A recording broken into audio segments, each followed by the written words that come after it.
Asatoma Sadgamaya Tamasoma Jyotirgamaya Mrityorma Amritam Gamaya.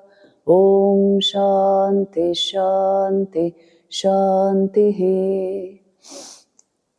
So we have been studying the Upanishad, and we just looked into how they are viewing the cognizer, how they are tracking the cognizer, and how do they look upon the primordial cause of all our perception, mentation.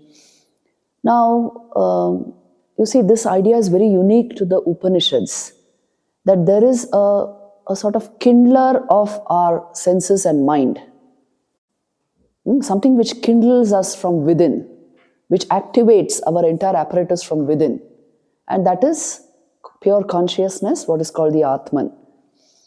Now, many of the Upanishads speak of this idea in very beautiful ways. At least 3 Upanishads have this mantra. You might have heard of it. It's a famous mantra. Tameva bhantam anubhati sarvam tasya bhasa sarvamidam vibhati. What they mean to say is, it is only by the light of consciousness that everything is lit up. And everything derives its luminosity only from the Atman. Na tatra suryo bhati, na chandra tarakam, nema vidyuto bhanti, kutoyam agnihi, tameva bhantam anubhati sarvam, tasya bhasa sarvamidam vibhati. So there neither the sun nor the moon nor the stars shine to give light, but due to this one shining, the Atman shining, everything derives light. Everything becomes luminous, as it were, activated from within. So this idea is very common to the Upanishads. What they are trying to say is, there is a source, or you can say seat, of our perception, mentation, our activity, everything. It has a source, and the source is within us. It is not outside of us. See, your awareness is so fundamental and ubiquitous a phenomenon that it is hard to wrap your mind around something which transcends mind. But the Upanishads are still trying to do it, trying to give us some kind of an inkling about this source of our being. So, what is it that kindles us from within? You see, I can give you a very nice illustration here. In Sri Ramakrishna's life, this incident is there. There was a Brahmo leader called Shivnath Shastri. And he would visit Sri Ramakrishna. He had great respect for Sri Ramakrishna. He had seen his bhav samadhi and ecstasy. And but after some time, he started thinking Sri Ramakrishna would go repeatedly into the state of bhav samadhi. During the course of the day, many times he would experience it, and right in front of everyone, he would be deeply absorbed in samadhi. So at some point, Shivnath Shastri, he got this idea. Can it be some kind of a nervous disorder or something? Can his samadhi be a state where he's unconscious? And he's just lost in something and he's unconscious. Can this be possible? He got this doubt. Then the next time Thakur is Antaryamin, he knows what is passing through all our minds. So the next time Shivnath Shastri visited Dakshineshwar, Sri Ramakrishna tells him, you see how beautiful it is. He says, see, you people think of material objects, matter. You think of homes and brick and mortar, and then you think of all kinds of material objects, trees and stones, and you think you have become conscious when you think of matter. And I think of God all the time, by whose consciousness the entire world has become conscious, and you think I'm unconscious. My samadhi is an unconscious phenomenon. What kind of intelligence is this, Shivnath? See, it's a very great pointer. Tameva bhantam anubhati sarvam. He's showing it. He's saying that dwelling on the consciousness of God or Brahman, whatever you call it, you become conscious, deeply conscious from within, and you render everything conscious, as it were. You see life everywhere. See, if we were not conscious entities, if we had no conscious experiences, do you think you would experience anything of life? And the source of this conscious experience is Brahman, pure consciousness. Yes? So then how can you declare that samadhi is a state of unconsciousness? So this is what Sri Ramakrishna is pointing out to. Directly he told Shivnath Shastri that, you see, that is why a refined, pure intelligence is required even to understand how exactly this phenomenon is happening, how our perceptions and meditations are taking place. Otherwise, we will always think, reality is out there, and because it is out there and of this nature, material nature, so I am seeing it. We never put our attention on the cognizer. This is the whole problem. So, Kenopanishad is now going to direct our attention to this only. It is directly going to point out. Yesterday, you remember the fundamental question they asked? What was the question? Keneshitam patati preshitam manaha, kena prana prathama praiti yuktaha, keneshitam vachamimam vadanti, chakshu shrotra kaudevo yunati. What is all this functioning due to?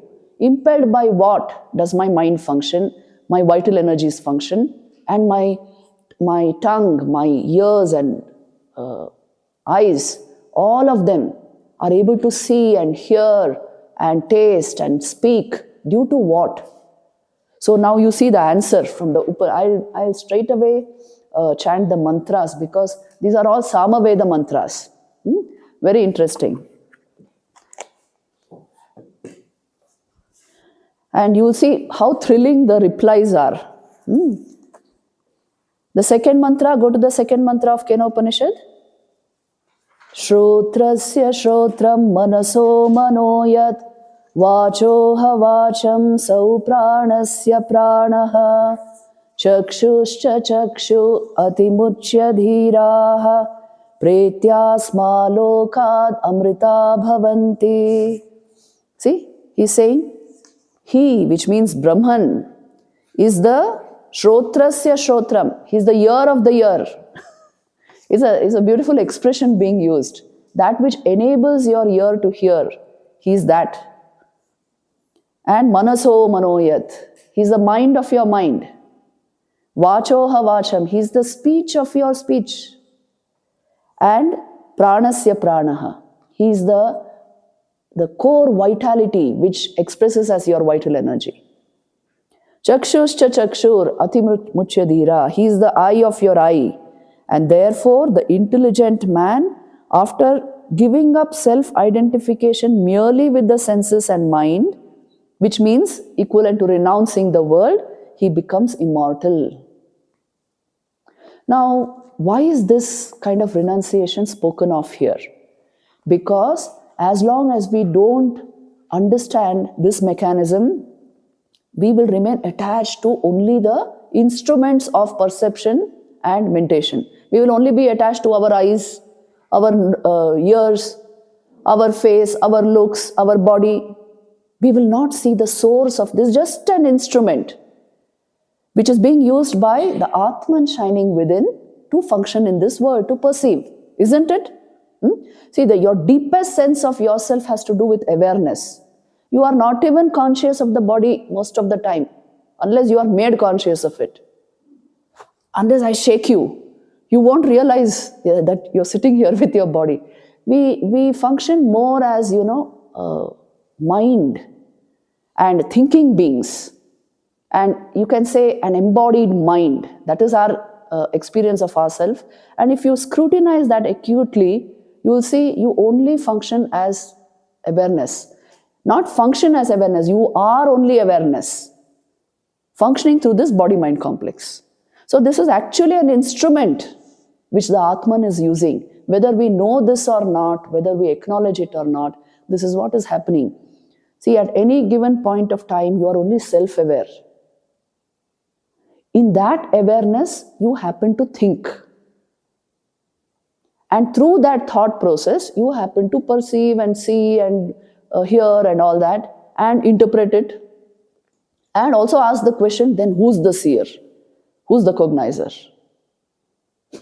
See, this is the beauty of Advait Vedanta, How they look at reality is that very same Atman whom we are searching for, by the veil of Maya, identified himself as the Jiva, as the embodied being, and identified himself strongly with the body-mind complex, and started experiencing the fruits of his actions born of that identification. Until those very actions, that very cycle of samsara showed him that, well, this is not enough for you, this is not the way. So then he started reflecting on his true nature and came to know that he himself is that which he is searching for. And he was never removed from that. You are never apart from consciousness, even when we don't know anything about it. Even when we have never thought about all this. Were you apart from being the Atman? Were you anything else? See, this is the education that is lacking in us. So these ideas appear very stunning. The actual fact is, this is the most obvious truth of existence. We are self-aware. This is our primary identity, whether we recognize it or not. In our awareness, through a process of meditation, thought, we identify. We assume identities. Check this out and see, right here you have to do it. Is this true or not? When we came into this body, did we come with a label? I am so and so. We collected labels. That also out of will, out of intent. It was never our default state. Whatever labels you collect in life, they are assumed. They are borrowed. That is not the nature of our existence. So the Upanishad only trying to tell us this much, that there is somewhere deep within you this sense of pure being, which is the source of everything else. To the extent we go into it and make it a first-person experience, we will enter self-knowledge. The best way to go into it is to still your senses and mind. I'm telling you practically. Because you see, even when you are seeing, hearing, doing everything, you are the same Atman, but you don't see it. See, when there is a movie playing, which is very interesting to you, you don't see the screen, isn't it? Do you see the screen? Now, very interesting movie is going on. No, you are absorbed. A tissue paper is right next to you. Also, popcorn is in your hand. All sorts of things going on. And you're absorbed. You never notice the screen. Your mind is functioning similarly. When there is continuous thought flow going on, so many emotions popping up, your will is scattered and you're focusing on so many things all at once, so many emotions are popping up, you cannot see what is behind the mind. That is why the general way given is, stop the movie at least for a few seconds and see the screen. This is the way of yoga. Now once you recognize the screen, next time you don't have to stop the movie. Even when it's going on, you know the screen is there. And is the screen ever affected by the movie? By all those images and pictures? No, it's not at all affected. So also our self, the Atman, is not affected by anything. All the drama of life is in the mind.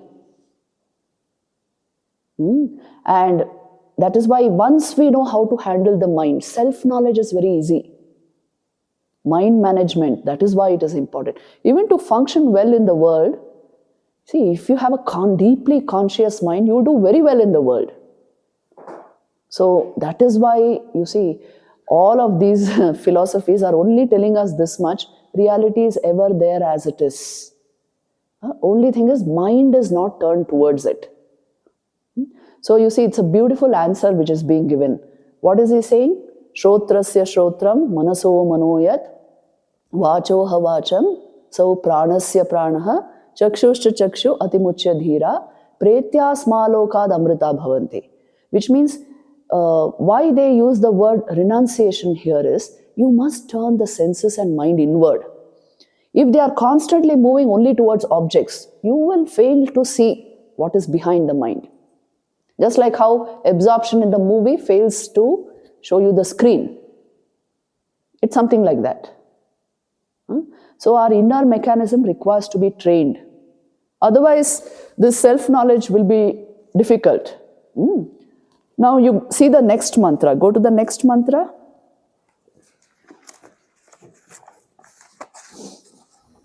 Each of these mantras yields a lot of insight actually. But we'll go slowly.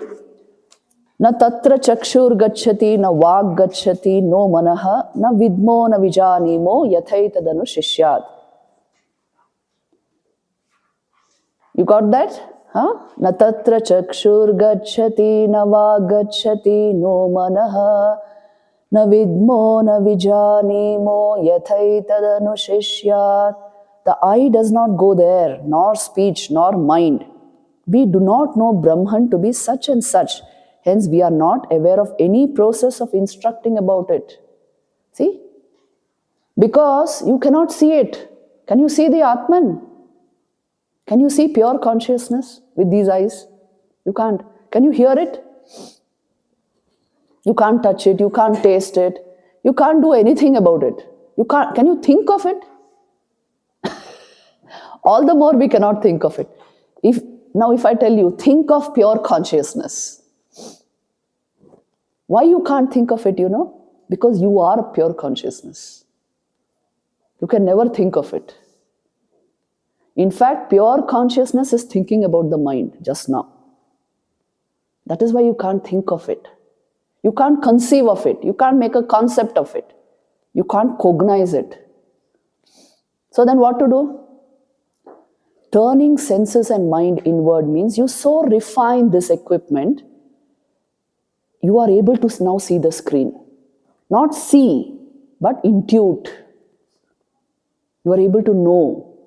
See, knowledge at the highest level translates into being. Knowing is being at this level. Because you are already that which you are searching for. So when we refine our senses and mind and turn them inward, what happens is you get an inkling, an intuition of the reality shining behind all of this and illuminating it from within. And by doing that, gradually we come into what is called self-knowledge. At some point you just recognize and be it. Enough Vedanta sanskars should be there for that. So this is what is called, the liberated state of existence. Your mind is now liberated from all concepts, from all, made up ideas about yourself. It is liberated from all memories, from all assumptions, all identities. इसीलिए इसको मुक्ति कहते हैं. Jivan Mukti means in this very life, you can touch this level of existence.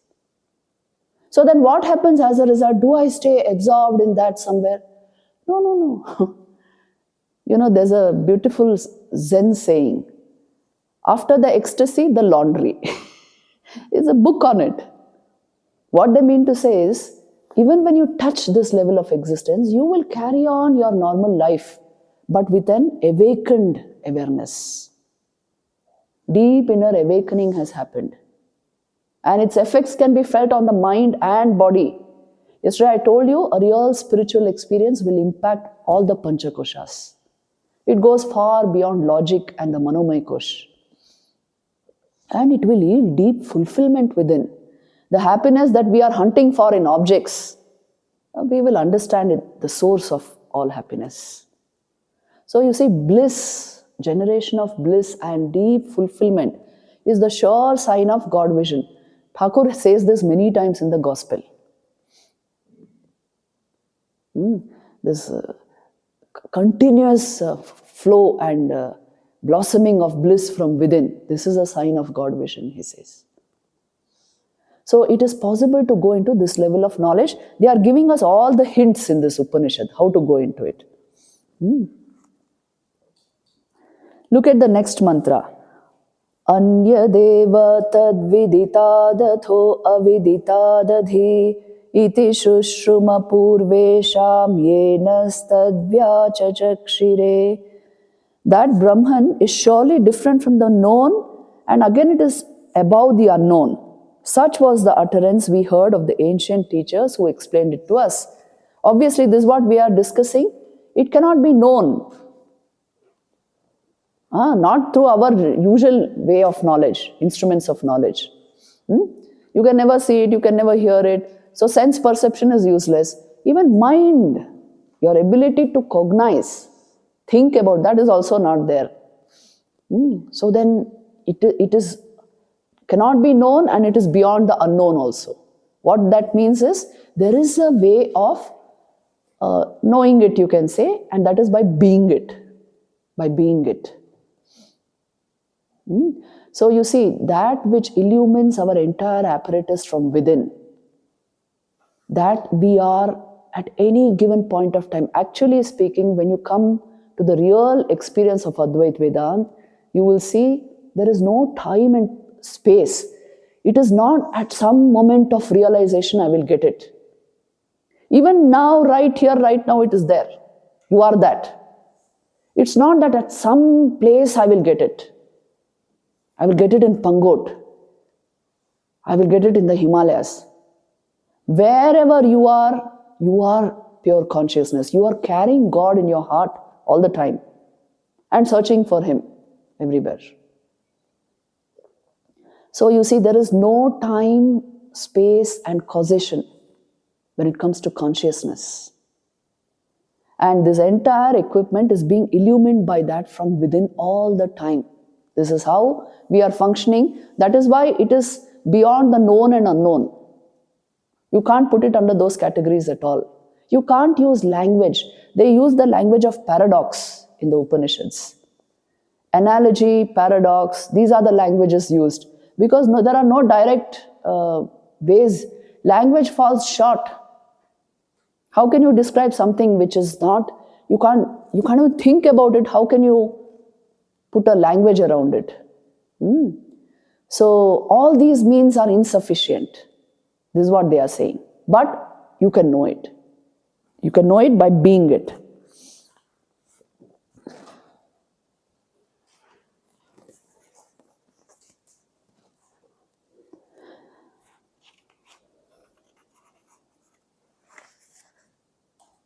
Now, just look at the next mantra, the fifth mantra. Yadva vachana bhyuditam yena vagabhyudyate tadeva brahmatvam vidhi nedam yadidam upasate. That which is not uttered by speech, but that by which speech is revealed. Know that alone to be Brahman and not what people worship as an object. Isn't this beautiful? A beautiful way of putting it? See? Speech cannot reveal it, but speech is enabled by it. It reveals speech. Because you see, how is it that we are speaking? What is it that we are speaking through? Vocal cords, all of this are only instruments. But because you are a conscious entity, your mind reflects that consciousness, the auditory cortex becomes active, and you are whatever you want to say or hear, that becomes possible through this instrumentation. This is entirely an instrument. So same with sight, same with sound. There is somebody who enables the entire thing from within. See, you may say, why that Alexa or these robots, they can also speak. They can speak, but they are only programmed to give you a voice message. That's all. They do not experience what they are telling. They do not experience anything in the first person. Their sensors and video cameras may be taking in a lot of pictures, but do they experience anything? They don't experience anything. When there's no first person conscious experience, there's no entity there. So this is what they are trying to say. The beauty of human life lies in consciousness. The deeper we go into this, the more beautiful life will become. Being partially conscious is like, it's a torture. Have you seen? Being partially conscious. In different degrees, we are all only partially conscious. When you are only small bit conscious, you require a lot of gadgets to be around you to keep you, awakened, to make you more conscious, to keep you entertained. Otherwise, it doesn't feel good. But when you are fully conscious, you actually don't want anything around you. This is the beauty of consciousness. That is why, there's a very beautiful philosophical point here that consciousness and existence and bliss belong only to the Atman. They will keep telling you this in the commentaries also. Why? Due to this. See, these are all synonyms, you can say. Existence, consciousness, bliss, the I am sense, pure being, all these mean the same thing. And they belong only to the Atman. They don't belong to the mind. That's why mind is sometimes very, happy, sometimes sad, sometimes deeply conscious, sometimes unconscious. According to the different, its qualities, its attributes, it reflects awareness in various degrees. In Sankhya, you have heard of the 3 gunas, sattva, rajas, tamas. These are the attributes or qualities of the mind. So mind, if it is sattvic, in the sattvic mode, with a lot of sattva in it, it will reflect more awareness and it's happy by itself. If it is, a lot of the mind is clouded and dense with all kinds of distractions, restlessness, tendencies, all this, then it will be rajasic. It's unstable and constantly, flitting from object to object. Then it requires objects to keep it happy. And the tamasic mind has no vitality at all. It is just dull and indolent. So this kind of mind reflects very poor awareness. As a result, it requires a whole lot of things to keep it happy. See, objects can keep you happy only to the extent our mind has not been cultivated. We bring in more and more objects into our life for the simple reason we want our mind to we want to stay happy. But you check this out and see, after a certain point, increase in object will not increase your happiness. Any object, it can be degrees, it can be jewelry, it can be homes and cars, it can be anything. Anything after a certain point will not increase your happiness if you go on increasing it. For this simple reason, you reach that saturation point, the same thing will not. Now you require another type of thing to give you happiness. See, happiness is all this delusion of the mind, no? It gives you different understanding of happiness. Only when you practice yoga and meditation, you will understand the actual spring of happiness lies in the self, not in the mind. So, have you seen the book Science of Happiness? No? None of you? Okay, you. So, you must read that book, Science of Happiness. It's available on Amazon. It's available here also. No? You can buy it from here. Where we are searching for happiness and where it can be found, and a lot of research on, and it's all, neurophysiological research, philosophical research on happiness, all this is there. So try to find out these things originally by yourself. Sri Ramakrishna used to say this also, he would say, see, you put potatoes in a pot and you heat it on, in those days there was no like gas stoves, you heat it on a fire. Now the potatoes get hot and they are, jumping, and the other vegetables also, and they think, oh, now they are getting cooked, isn't it? So they feel it's due to their own doing. But the water in the pot also thinks it is its own, it is providing all the heat. The pot also thinks it is providing the heat. Who's actually providing the heat? The fire. So also our senses and mind, they always think they are the doer. Aham karta, aham bhokta. This is the delusion we suffer from. Senses think they are seeing, they are hearing. And mind also thinks it is doing everything. But actually we are not seeing that which enables all of these to function. And that is only the self. So in various ways, Sri Ramakrishna used to point out to show the same core idea that something is kindling you from within, illumining the entire system from within. Try to find out what that is. Otherwise, nothing will make much sense.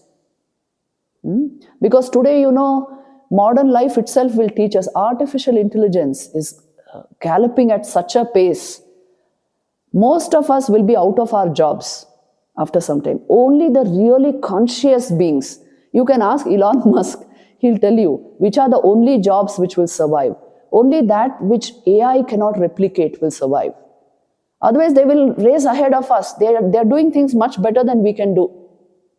So most people, most jobs will be lost to them.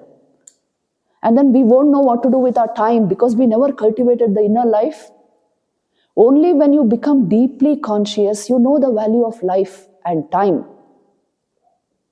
And if we are deeply conscious, we will know what to do, and there is no competition with regard to consciousness because AI cannot venture there. It's artificial intelligence, but it's entirely programmed. Although a lot of suspicion is there that at some point it will become natural intelligence. But so far nothing of that sort has been found, isn't it? It's all programming. Very, very spectacular programming in such a way it is able to deliver a whole lot of tasks which human beings also cannot. So then only that which a conscious human being can produce, unique to consciousness, only those kind of things will survive and will be high priced, in the job market. So for that reason, cultivation of inner well-being, this high levels of awareness and consciousness, this is so very important. Even to experience life fully, you require to be deeply conscious. If I have a very, very restless mind, do you think I can even enjoy the plate of food in front of me? So this is the whole point. It is required to invest in consciousness, in the cultivation, in the transformation, in the elevation of consciousness. See here, when I'm using the word consciousness, we use it interchangeably with mind development many times. But in the Upanishads, consciousness means always pure being, the Atman. In modern parlance, we are mixing up. By the word consciousness is meant mind also, thought, emotion, the content of the mind. So you see, this is what they are trying to tell us again and again. The next mantra also is similar.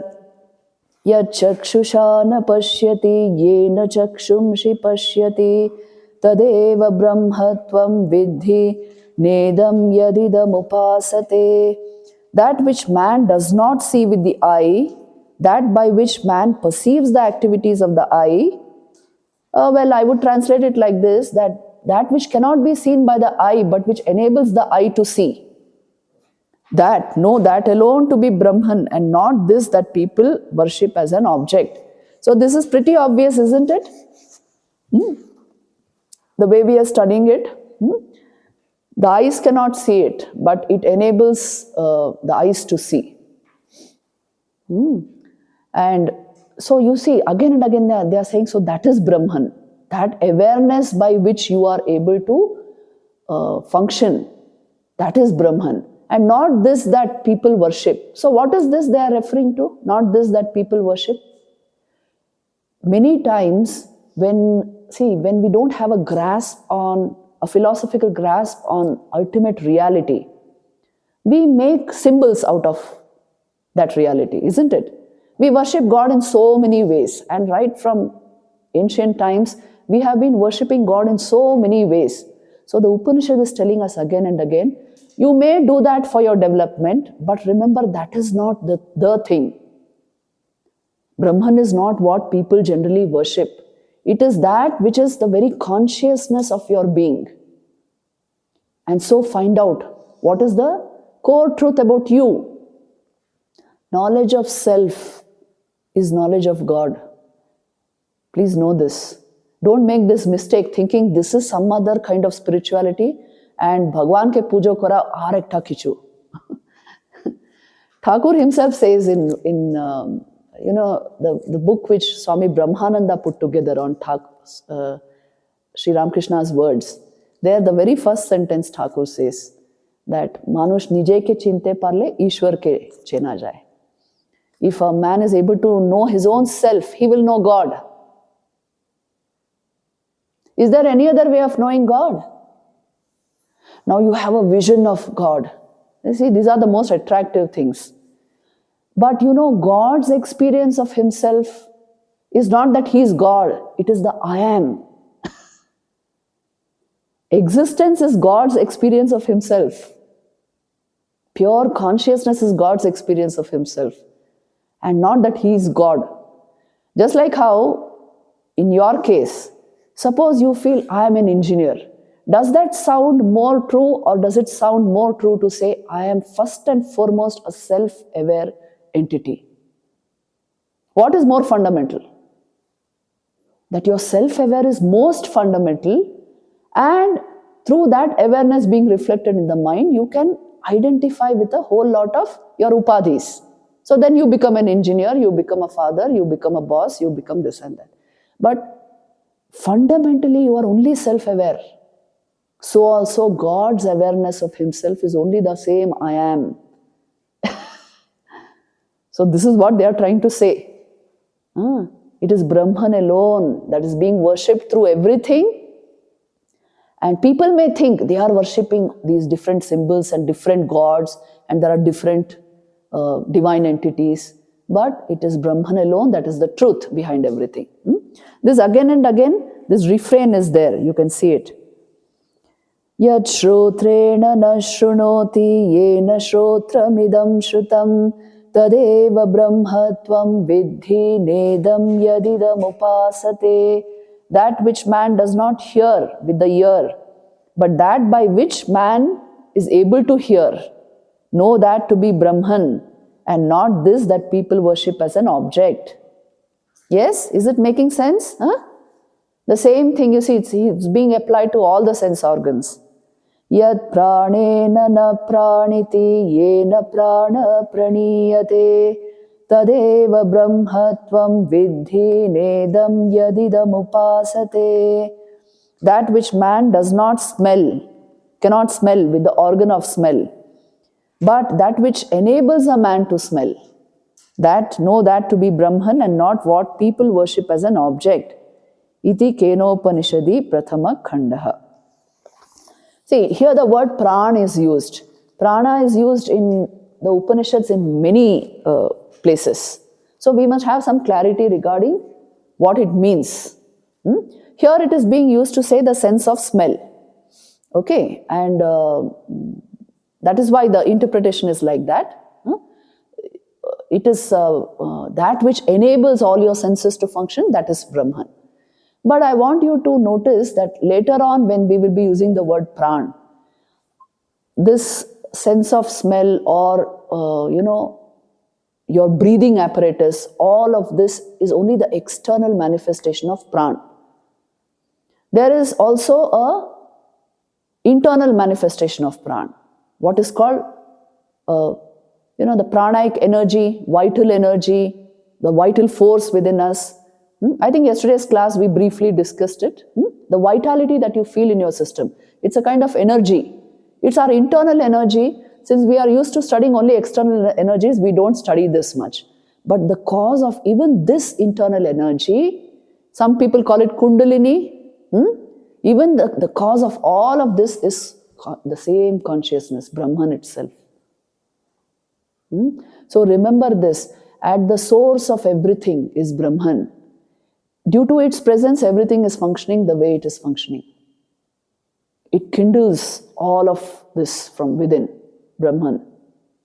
So if we have to know the core truth about our existence, we have to go back to the source of our being. And this Pran Shakti is very interesting because, in the Upanishads, it is considered, I'm going into a different topic, but it's good for you to know because later on we will require this idea. All sadhana pertains to handling and conservation of Pran Shakti. All sadhana pertains to the preservation, conservation, and the proper handling of this Pran Shakti. I told you, it is the vital energy within you. You can feel it at any given moment of time. We just have to become sensitive to it. And if it flows freely as it should, it results in physical and mental health. It is a kind of physical expression of your consciousness. But if it is blocked, and pranic energy can be blocked in many ways. All ancient cultures speak of this. If it can be blocked, by our strong mental habits, or very, very strong negative thoughts, negative emotions, pranic energy can get blocked. When you block the flow of prana, you are creating problems for yourself. Our intellectual obsessions, emotional obsessions, all of them block pranic energy. You don't feel good after some time because you have blocked the energy, free flow of energy within your system. So it results in mental health issues, this blockage. Now, where does this energy travel? Through what are called nadis, channels for this energy, but you're not going to find them in the Annamaya Kosh. So doctors don't find them. That doesn't mean they don't exist. They are found in the Pranmaya Kosh. You have an energy body. According to Vedanta, you are wearing 5 bodies, not 1. This is just, Annamaya Kosh is the external crust of your personality, you can say. External body, physical body. But there is a subtle body also which you wear, and that consists of the Pranmaya Kosh, the vital energy sheath. You can't see it.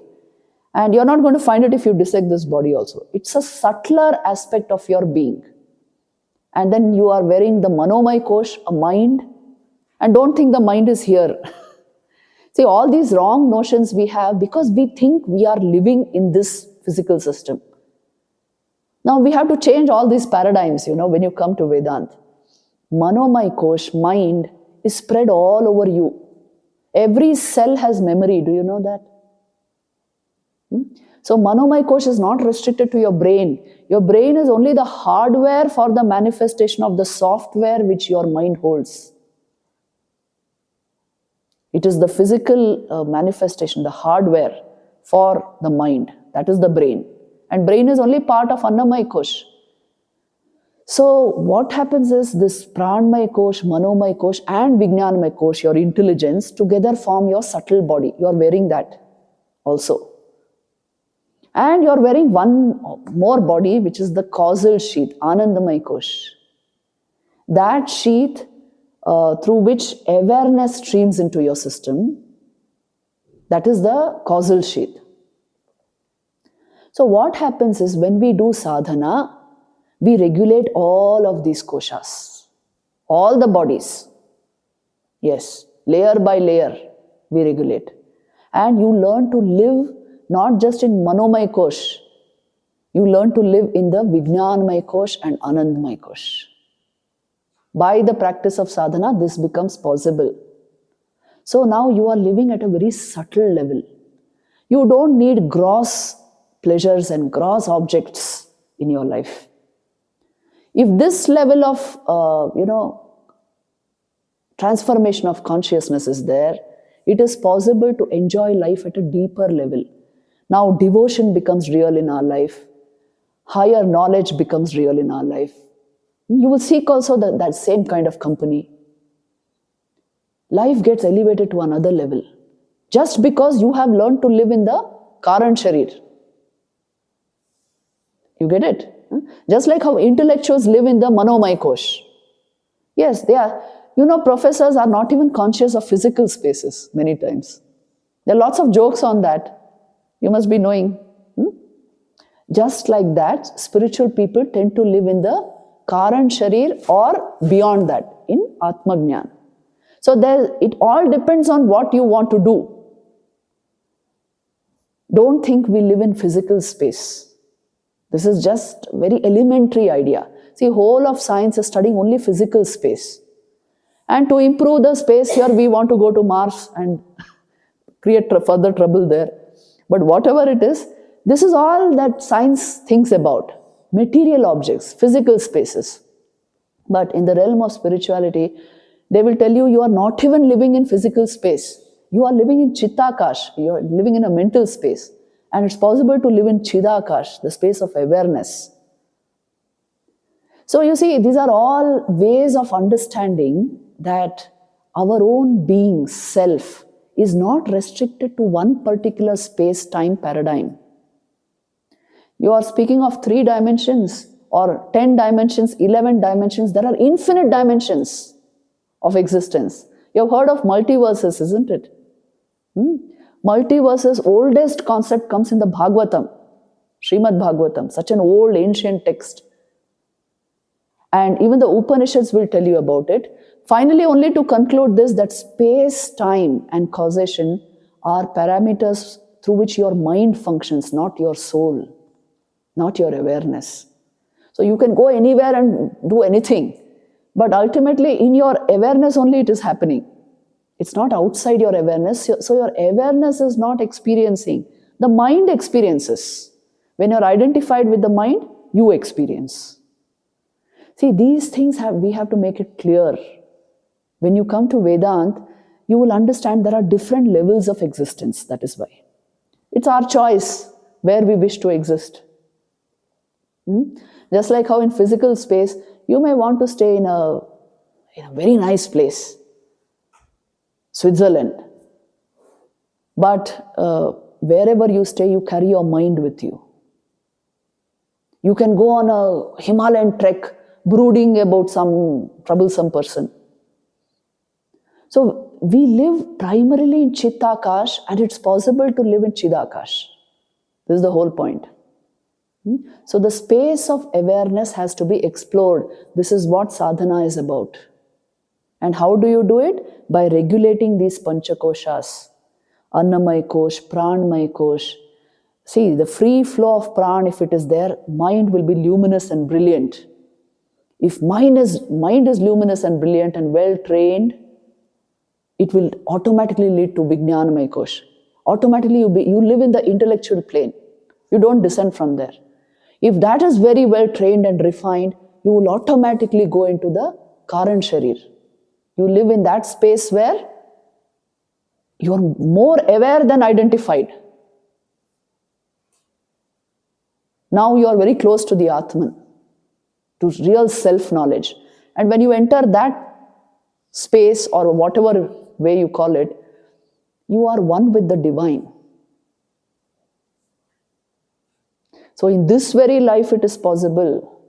In fact, all these masters have lived at that level only. Yesterday I told you the story of Shashadhar Pandit, isn't it? He saw Sri Ramakrishna in ecstasy, day and night. And he was so moved. So when Sri Ramakrishna fell sick and he was diagnosed with cancer of the throat, which is a very bad form of cancer, he comes and tells Sri Ramakrishna, please put your mind on your body. You are always in the divine realm. Bring your mind down, put it on your body, it will heal this. Please do it. And Sri Ramakrishna closed his eyes for a minute and he said, I have given this mind to the Divine Mother's feet permanently. It is always at her feet. I can't now borrow it from there, bring it down from there and put it on this body. See, look at the level they are living at. And then Shashadhar Pandit walks out and Naren walks in. Naren, who was the future Swami Vivekananda, and he holds Sri Ramakrishna's feet and says, you have to do this for us. Put your mind on we can't see this pain in you. Put your mind on your body. And again, Sri Ramakrishna says, well, I will try. And then Naren goes out of the room and Sri Ramakrishna goes into a high flight of ecstasy. Now he's talking with the Divine Mother. After some time, Naren enters the room, comes to Sri Ram. Did you ask Mother? And Sri Ramakrishna says, she told me, I told her that, Mother, may I be able to eat something? Because due to his throat cancer, he couldn't eat. And then he says, I told mother, Ma, may I be able to eat something? And she pointed to all of you and said, you are eating through so many mouths. See, this is the level at which they live. That is why I said you can live at any plane of existence. Our happiness, our awareness, everything depends on which plane we live at. And nobody is condemned to live at only the physical plane. This is the kind of ladder of evolution which our scriptures speak of. That is why they are again and again saying, go after self-knowledge. All of this will be revealed to you. So we'll end it here. Om Shanti, Shanti, Shanti.